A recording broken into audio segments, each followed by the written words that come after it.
Hello.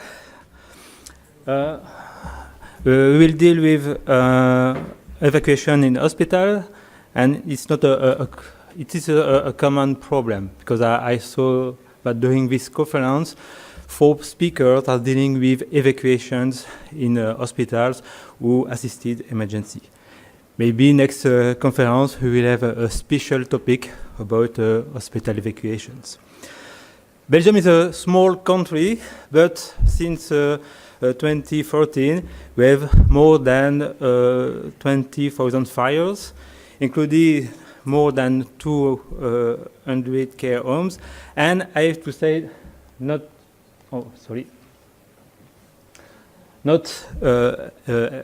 79 fire in hospital, but 80, because 3 weeks ago there's a big fire in an hospital.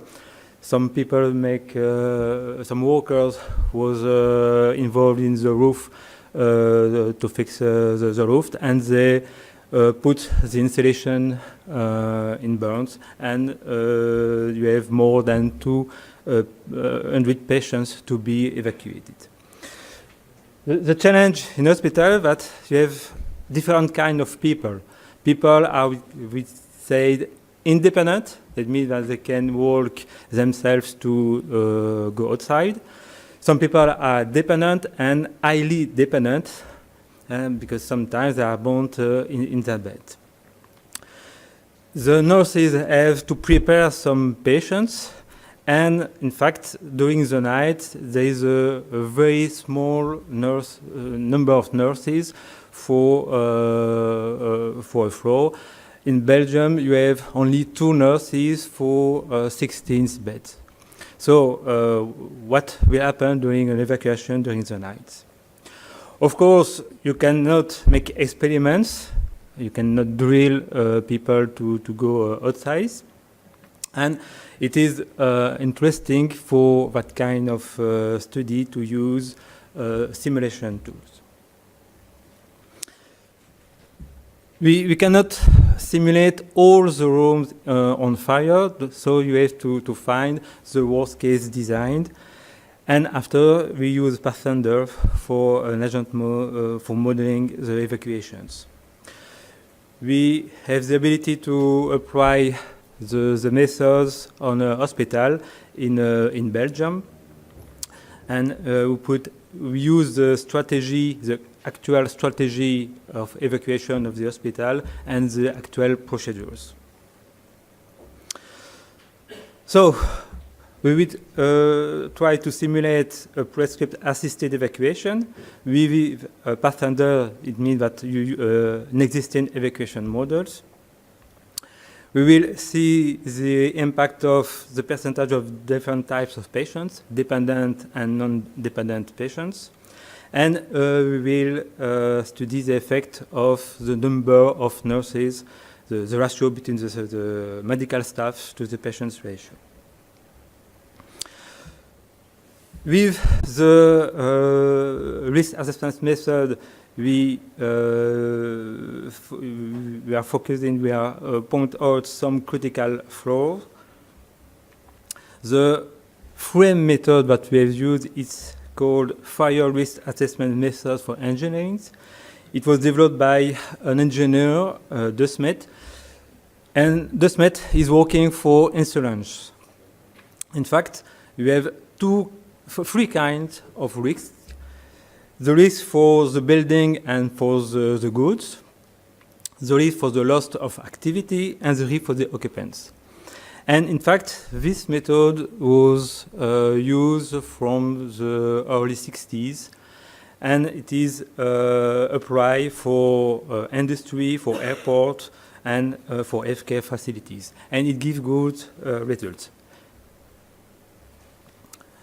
For the geometry of the hospital, we use the Pearson facilities.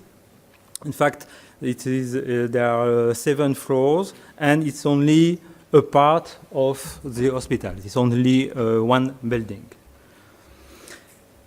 We have 2 kinds of rooms. We have single and double rooms, and you have, right there you see, You have some stairs just over there and in this part, and this is rooms for the patients, single rooms and double rooms. Oops. Yes, it's better. It's better on these pictures. The stairs are on the opposite side of the U branch, and you have 3 stairs, just 2 there and 1 here. You have 3 lifts, and there are 42 rooms and 2 offices for the medical staff. The worst case design for this floor is when the fire is just in front of the stairs. We have 3 kinds of patients and other people, what we call visitors and staff, but we make the assumption that visitors are in good health and they can escape themselves. For the patients, we have independent patients. It's patients that can move themselves, but with a very small velocity. Independent patients is like children or people that need some help. And you have highly dependent patients. It means that they are connected to an electronic life system, or they need oxygen, and they cannot move themselves. So, for the speed and for the pre-evacuation time, we need some data from the literatures. And for example, for independent patients, we need about 50 seconds for pre-evacuation time, because they have to wake up, to stand up, and to go out. The speed is quite small. For dependent patients, the preparation times is smaller, because they have some help from the nurses, and they are drilled, so they know exactly what to do. And after they are running outside, so the speed is quite higher. For highly dependent patients, the preparation time is very difficult to know. It depends about the diseases, in fact. And the transportation speed is small, because you have to move all the system, the oxygen and so on, with the patients. We define what we call emergency groups. It's 2 attendants to help a patient. So actually the current evacuation strategy is only an horizontal evacuation. It means that you push the patient outside the floor, and it's enough. For the procedure, the nurses have to take to help patients just in front of the fire. They push independent patients outside, and after they deal with dependent patients, and at the end, highly dependent patients. With base of the strategy, we analyze 3 scenarios. The first one, all patients are ambulant. It's called the basis scenario. The second one, you have independent and dependent patients, but only dependent patients. And after, we have dependent and highly dependent patients. For the third scenario, we change the number of attendants, number of nurses, and we increase the number of attendants, in fact. So, first of all, the results of the assessment risk method. What is important is the 3 last columns. It is the risk for the contents, for the building, risk for the occupants, and the risk for the activities. It is less than 1, it is in green. So for the property, it's not a very important risk. In fact, the building is quite common. A room room for a patient with a bed, with a television, with some chairs, is easy to be replaced. So there is no risk for the system. For the activities, when you have some loss because you lost a room, but you can put the patient in another building of the same hospital. So the activity, the loss of the activity is quite, is not important. For the occupant, the problem is at the 7th floor. It's in fact only for workers, for technical people, not for patients. And the floor underground, it's in fact storage and no access for the patient too. And the risk is increasing with the number of floors, of course. If you have a closer look to this part, we see that for the occupants, the risk is less than 1, but it's quite high. So, with the risk analysis, we will focus only on the 7th floor, with the fire just in front of one staircase. This is the results. You have 42 patients for evacuations, and with only dependent patients, with the highest speed, you need about 3 minutes for evacuation all the people. With the lowest speed, you need about 10 minutes. It is the basis scenario.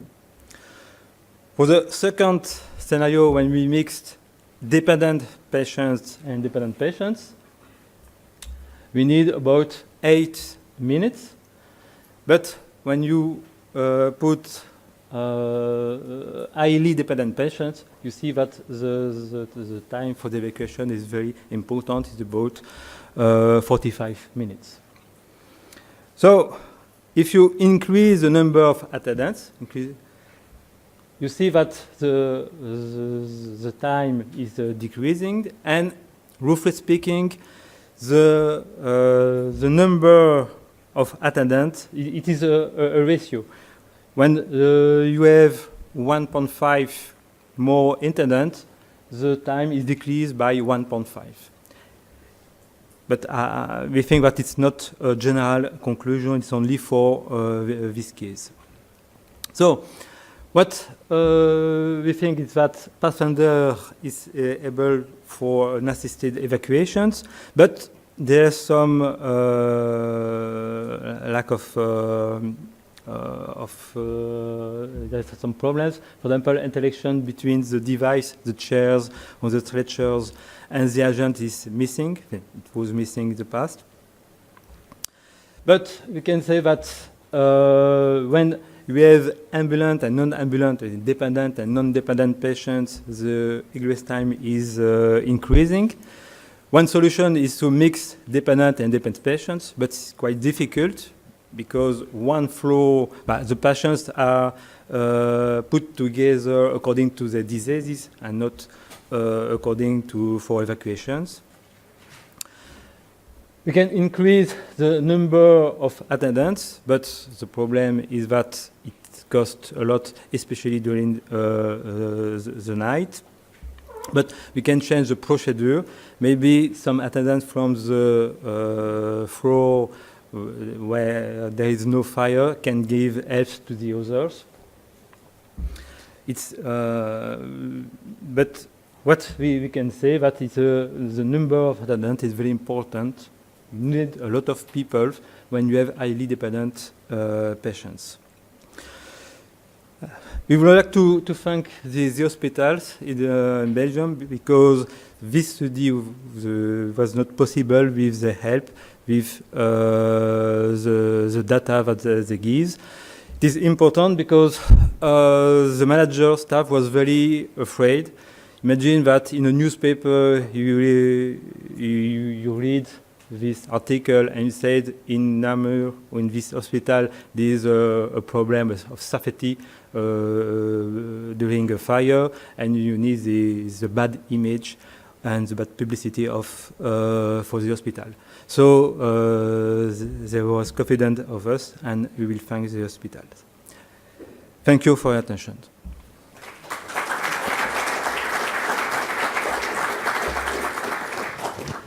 Do we have questions for the speaker?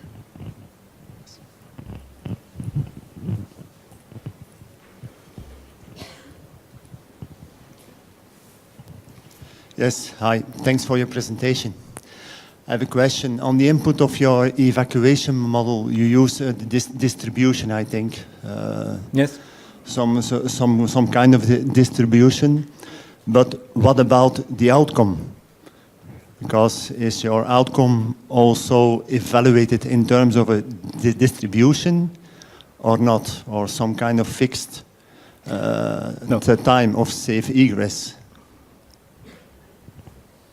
In fact, for that kind of simulation, the only outcome door was the staircase there and there. Okay, we compute the number of people go outside for 2, but for the results, we make the sum of 2. Look, it's only the total number go outside by the first or the second staircase. Yes, but my question was more, how sure are you about these figures here? Are you 50% sure, 90 or 100? It's difficult to say. In fact, what is you have with the higher speed and the lower speed, for example, you have the average. And you see that between 3 and 10 minutes, you can say that maybe with a probability of 90%, in 10 minutes, you can evacuate everyone. For the other, it's quite difficult. We make some tests with different velocity, with different position of dependent and high-dependent peoples. And it is the average number. So we can say that for 90% of the case, it is correct. Okay, thanks.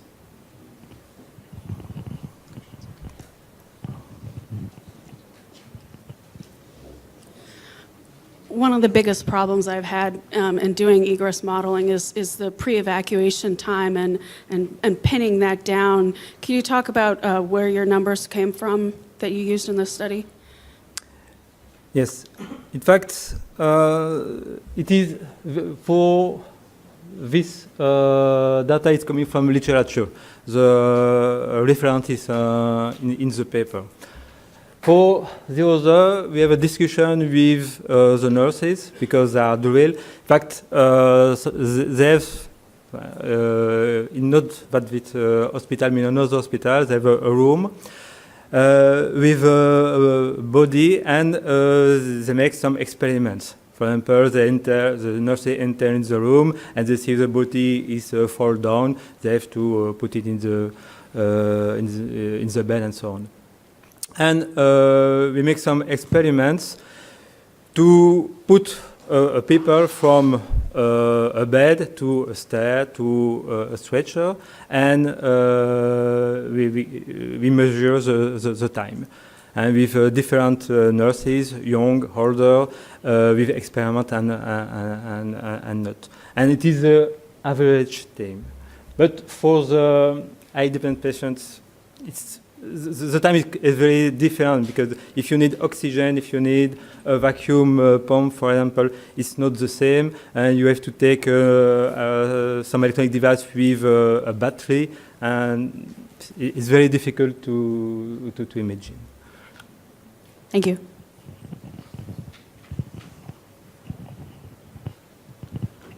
With the same issue with the numbers, Can you go back to the floor plan, please? This one? Yes, thank you. I don't see any fire zones or barrier, and my question is regarding, you discussed the evacuation using wheelchairs and stretchers. How did you incorporate that in your model only with stairs? Normally in this kind of situation, I'm sorry, I'm a fire protection engineer, and this is the way I see things. You have a horizontal exit, like two fire zones, so you can wheel them, the stretcher and the wheelchairs, to the other fire zone without queuing. So here, did you take in effect the queuing in the staircase in any, or you just assume that when they are reaching the staircase, they are at the safe point? Yes. We found that when you were just behind the fire door just there, it's enough. So it's right, when you have a lot of rolling chairs in this part, you have to put them downstairs, and you need some time. All right. It's not the case for this part, because you have, in fact, fire doors. If I remember, you have fire doors just over there, and you can put every people in this part. It's enough.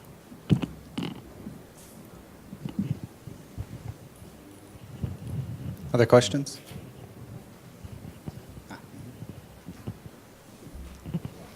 I think that the first question was more focused on that these kind of simulations are very dependent on statistics. Yes. I mean, the distribution of people, the velocities, and all that kind of things. And if you took that into account, or you just launch simulation once and get the result, the time of evacuation, or you run the simulation 10, 20 times, 100 times, and get the variance or the statistic and the standard deviation, so that you have a certainty on the result. No. In fact, we make a lot of simulations. I think more than 100 simulations, because it depends, of course, of how to place the patient. The dependent is, for example, just close to the stairs or not. It depends if some fire doors are closed and you have to push fire doors when you have to evacuate. And some people, even non-dependent people, cannot push the doors. So make a lot of simulations. And on the results, yeah, I give the fastest and the lowest, and it is the middle of several simulations. So we make several simulations and make the mean value are put here. But you're right, it depends of the data, it depends of the point, the source point. For example, for the fire, we put a fire on beds, but it can be different.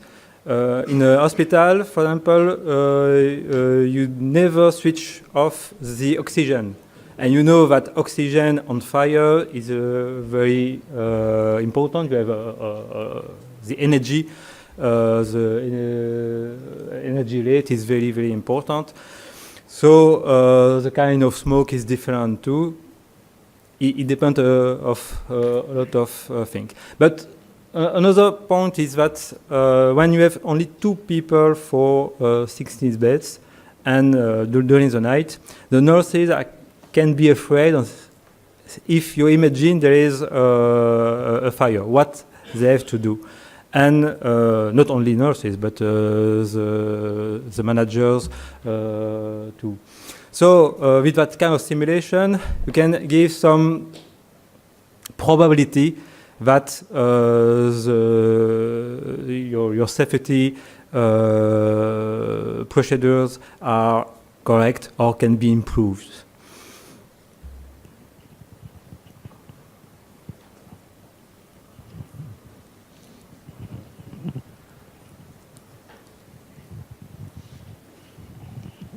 Good morning. My name is Schleich from Luxembourg. I'm asking myself, where are the people going? Because you said that they remain on that level. They are not going down. The escalators or the lifts are closed down or they are still working? Where are they going?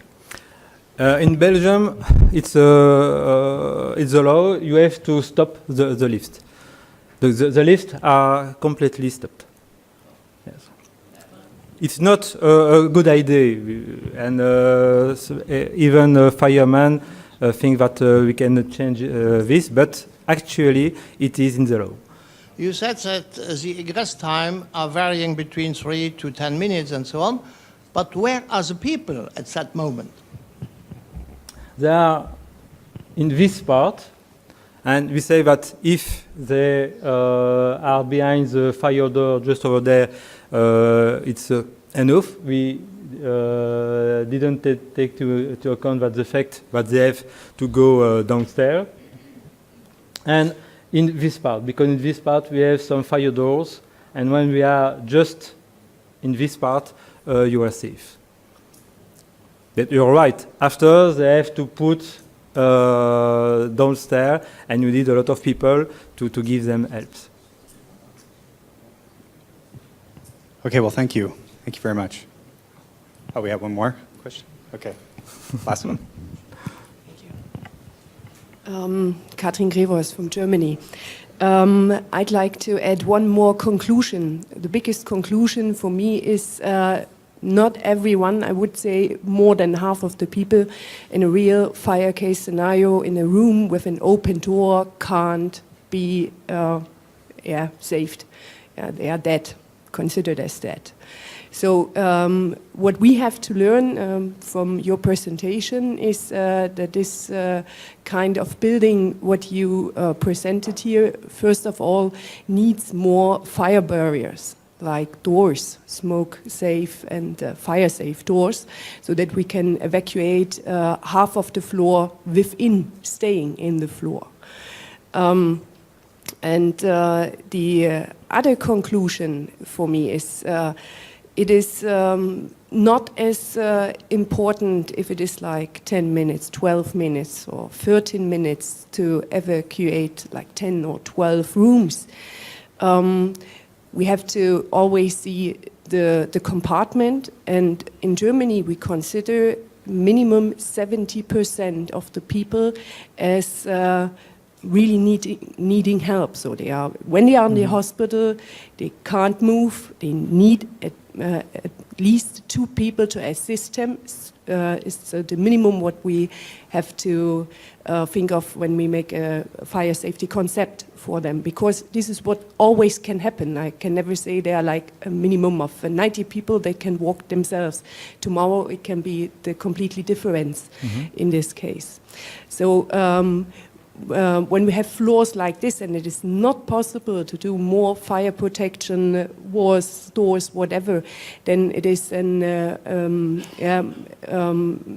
task for the facility management how to put different people with different